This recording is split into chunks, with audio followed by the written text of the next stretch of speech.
కీర్తనల గ్రంథం 62వ అధ్యాయం. నా ప్రాణము దేవుని నమ్ముకొని మౌనముగా ఉన్నది.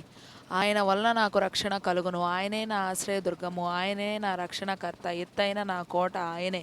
నేను అంతగా కదలింపబడను. ఎన్నాళ్ళు మీరు ఒకనిపై బడుదురు? ఒరుగుచున్న గోడను పడబోవు కంచెను ఒకడు పడద్రోయినట్లు మీరందరూ ఎన్నాళ్ళు ఒకని పడద్రోయ చూచుదురు? అతని ఔన్నత్యము నుండి అతని పడద్రోయుటకే వారు ఆలోచించుదురు. అబద్ధమాడుట వారికి సంతోషము. వారు తమ నోటితో శుభవచనములు పలుకుచు అంతరంగములో దూషించుదురు. సెలా. నా ప్రాణమా, దేవుని నమ్ముకొని మౌనముగా నుండుము.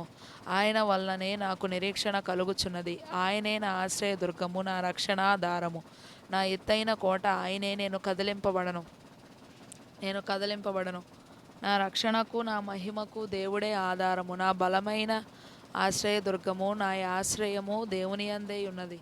జనులారా, ఎల్లప్పుడూ ఆయన యందు నమ్మిక ఉంచుడి. ఆయన సన్నిధిని మీ హృదయములు కుమ్మరించుడి. దేవుడు మనకు ఆశ్రయము. సెలా. అల్పులైన వారు వట్టి ఊపిరి అయి ఉన్నారు. గనులైన వారు మాయ స్వరూపులు. త్రాసులో వారందరూ తేలిపోవుదురు. వట్టి ఊపిరి కన్నా అలకనగా ఉన్నారు. బలాత్కారమందు నమ్మిక ఉంచకుడి. దోచుకొనుట చేత గర్వపడకుడి.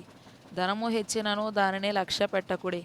బలము తనదని ఒక మారు దేవుడు సెలవిచ్చెను, 2 మారులు ఆ మాట నాకు వినబడెను.